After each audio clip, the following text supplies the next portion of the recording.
Potential use of passive cooling technique in evaporative cooler. Abstract energy consumption in buildings shares a major chunk of the energy demand pie throughout the globe. The majority of the energy consumption in buildings is contributing to thermal comfort to individuals. Thermal comfort is vital for human life as it related to the health, performing ability of an individual.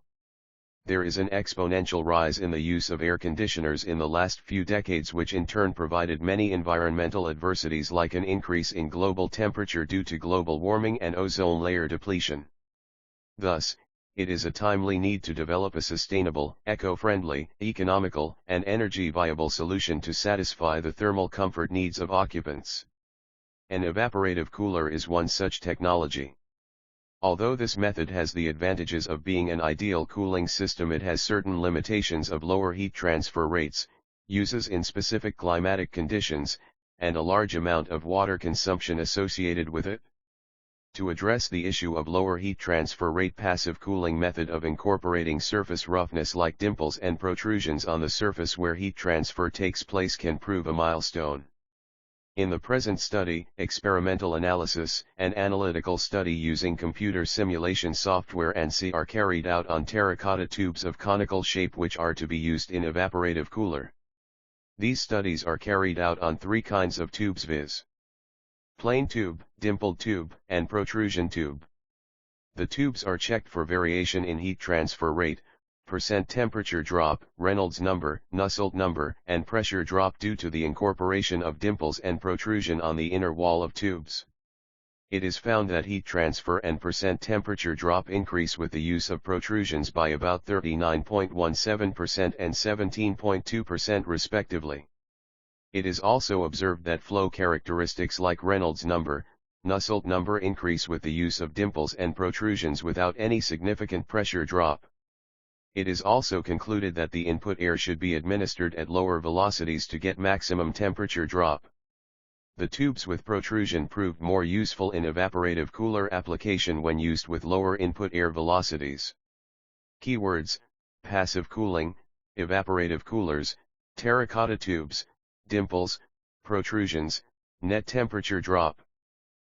Introduction. The construction sector, which includes domestic buildings, mercantile, civil services, agriculture, etc., attribute for around 35% of the entire global energy requirements. 1. Heating, cooling, air conditioning, and ventilation applications form the major components of energy consumption in the building sector. It is also argued that globally around 40% of total building energy is consumed for space heating or cooling applications in both residential and commercial sectors. 1. Room air conditioners are mostly used worldwide as air cooling appliances. However, the rise in the use of air conditioners has led to serious environmental issues associated with global warming and ozone layer depletion. Consequently, it becomes necessary to provide environment-friendly, energy-viable solutions to obtain a proper thermal environment in buildings. Evaporative cooling, evaporative coolers, is one such widely employed effective passive cooling technique that can provide a satisfactory degree of comfort too. Gadgil cooling installation is one such architectural installation at Noida which made an application of evaporative cooling. It is an elaborate arrangement of hundreds of cone-shaped terracotta tubes into a beehive-patterned circle. The porous terracotta tubes, baked earthen tubes, absorb water, and as hot air passes through them, it's turned into cool air. It is an innovative solution for cooling workplaces involving heat rejection in the surrounding environment through machinery. The cooling efficiency of this installation can be enhanced with some changes made to the surface structure of terracotta tubes. The effect of using the passive method of incorporating the surface roughness, like dimples, protrusions, on the inner surface of these terracotta tubes, in increasing heat transfer rate is illustrated in this paper with the help of results obtained through experimental testing and two-dimensional analysis on ANSYS software. Literature review. It is found in the literature that thermal comfort for humans is vital. For a reason, people pass about 8,090% of the day functioning in offices and living in residence, thus it becomes crucial to keep the good indoor environmental quality, IEQ. 3,4 The report named The Future of Cooling published by IEI in May 2018 depicted an immense need to develop an energy-efficient and environment-friendly cooling technique, predicting that effectual measures can increase cooling efficiency averagely by double and bring down energy requirement for cooling by about 45%. The review by et.Aldiniandip K. Bamare, 2019 shows how passive cooling can be an option to develop such cooling systems. He depicts that passive cooling techniques are capable of maintaining a comfortable indoor environment and also lower the cooling energy load. 5. Yifan Yang, 2019 establishes evaporative cooling as a potential energy-saving passive cooling method along with classification, recent developments, and applications of different enhanced evaporative cooling technologies too. An air conditioning technology, named Evaporative Cooler, uses the water evaporation phenomenon to cool the temperature of air. 6. Evaporative coolers are categorized into three types, viz. direct, indirect, and indirect. Direct evaporative coolers. 7. Air conditioning devices of these types are energy-saving 8 and environmentally sound. 9. Even though such cooling units are energy efficient and green, there are certain restrictions to their absolute use. Its performance is good only in hot and arid climates. The performance of the device also varies depending on the inlet air conditions.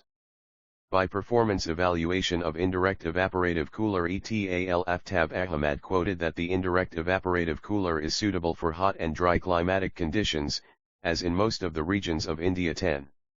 Also, passive technologies mainly consist of surface-shaped modications to expand the heat transfer area or to escalate the turbulence of flow. 11 to 13. This approach involves surface roughening, such as ribs, NS, dimples, and protrusions. 14,15. Ibrahim et al., 2003 stated that the cooling effect was enhanced by a high porosity of the evaporator, increased water supply pressure. 16. Hemant Paisal, Avinash Ranaware demonstrated that the heat transfer rate increases for the metal plate with dimples. 17. Also, presented a fact that the rate of heat transfer and drop in pressure inside dimples rise with the increase in flow rate and with increases in Reynolds number. From the detailed and sequential literature survey, it is understood that to cope up with the ever-increasing demand for energy for thermal comfort or cooling purpose, there is a dire need to develop an energy-efficient, economical, and environment-friendly cooling technology. Passive cooling, especially indirect evaporative cooling, can be the best option to provide thermal comfort in dry and arid regions, since it provides an advantage of avoiding direct contact with the cooling medium and thus facilitating control over humidity. Also, it is understood that the three-dimensional roughness like dimples and protrusions cause the enhancement in heat transfer, and this is ruled by various input factors like input temperature, surface temperature, flow velocity, etc. Thus, evaporative coolers along with the passive cooling method of surface roughness may prove effective in providing necessary thermal comfort with low energy consumption. Experimentation. In the present work, the three tubes are tested for heat transfer rate at 3 different velocities. The individual test tubes are placed one by one in a test section, i.e., between 2 steel boxes. The suction fan is turned on and the air is channelized through the test tube. The air is made to flow from the bigger end to the smaller end of the tube. The velocity of air passing through the test tube is regulated with the aid of a regulator. After the airflow is set at a constant velocity, the pumps in the water reserve are turned on. These pumps draw the water from the water reservoir to the top tray. The water sprays fall on the clay test tube through perforations made on the top tray. Thus, the test tube gets wet in turn, providing constant surface temperature, 25° C. The remaining water gets collected back in the water reservoir through holes made on the base tray. The temperature of the air at the inlet and outlet section is determined at regular intervals with the help of a temperature sensor and data logger. In this way, an individual test tube is tested for 3 different velocities, constant value until changed with regulator, by altering the velocity with help of a regulator. The velocity of air at the inlet and outlet is measured using an anemometer. The same procedure is adopted for all test specimens. Temperature drop at outlet against different inlet temperature, keeping velocity of air at inlet and wall surface temperature constant for a particular case. It is important to note that air is made to pass from the bigger end to the smaller end of a frustum of the earthen tube. Furthermore, similar to experimentation, all three kinds of tubes are analyzed for three different input velocities. Thus, the output temperature drop is studied against input parameters used are various inlet temperatures at various input air velocities. Computer simulation study. A. Details about analytical study. In the present work, along with experimental studies, analytical studies through computer simulation software are also carried out. The software used for the purpose is ANSYS 2020 R1 student version. For geometry creation, Fusion 360 software is used. This study is carried out on two-dimensional models of the three terracotta tubes identical to the one used in experimental work. The dimensions and shape of the test tubes are discussed earlier in the experiment section. The models of test tubes are analyzed to get average percentage change in temperature drop for a tube with protrusions. Results and discussion. Results from experimental work. The experimental data is used to tabulate the flow characteristics like Reynolds number and Nusselt number along with heat transfer rate as shown in Table 2, 3 and 4 for different test tubes at different velocities. Further, it is used to plot various thermal and flow characteristics. Fig 3 shows the contours of static temperature for all three tubes and depicted that as the air flows from the bigger end to the smaller end of the tube, it gets cooled along the boundary of tubes. It is clear from Fig 4 that static pressure drops at a minimum in the case of dimpled tube and protrusion tube as compared to plain tube. Thus, tubes with dimples and protrusions offered no significant drop in pressure. Fig 7 shows the variation in the temperature.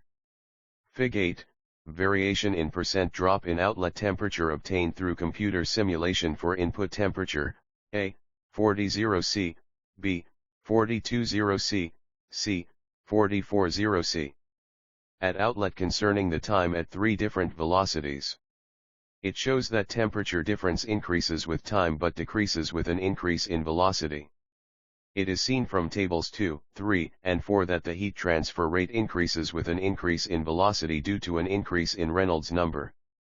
But it is seen earlier that we get the maximum cooling effect for the lower velocity of incoming air despite increased heat transfer rate.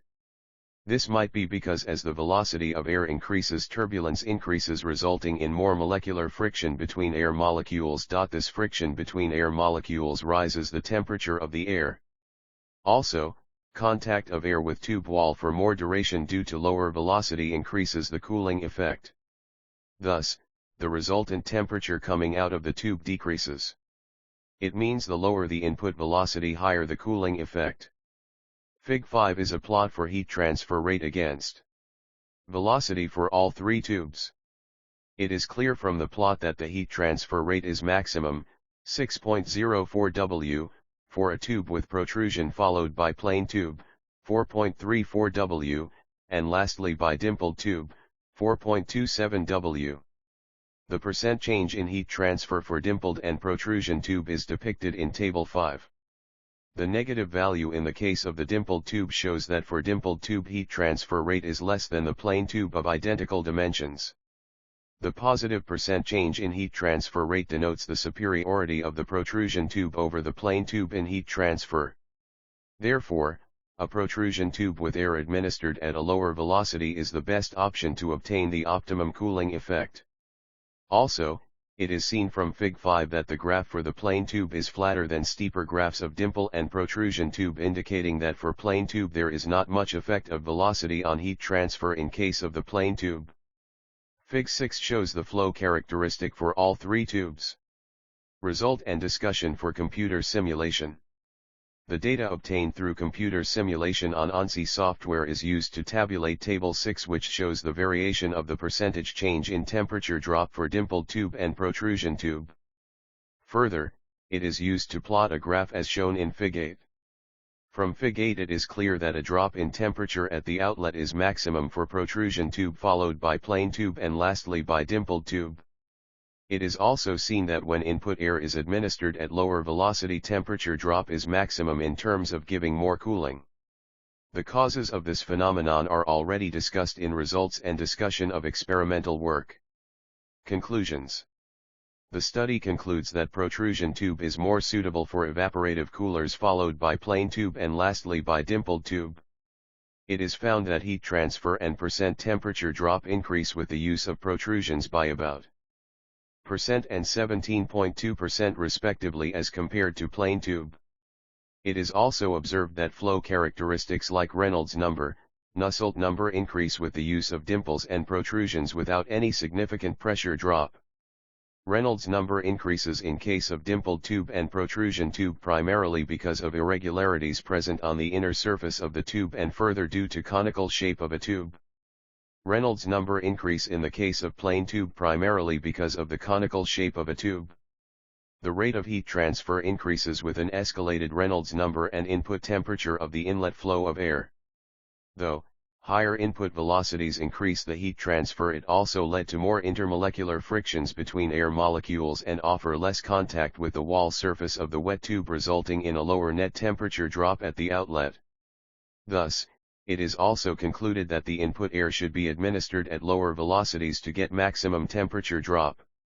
Thus, to get maximum cooling effect, protrusion tubes are to be used with lower input air velocities for evaporative cooler applications like Gadgil cooling installations. Also, it is clear that simulation results support the experimental results and are in line with each other.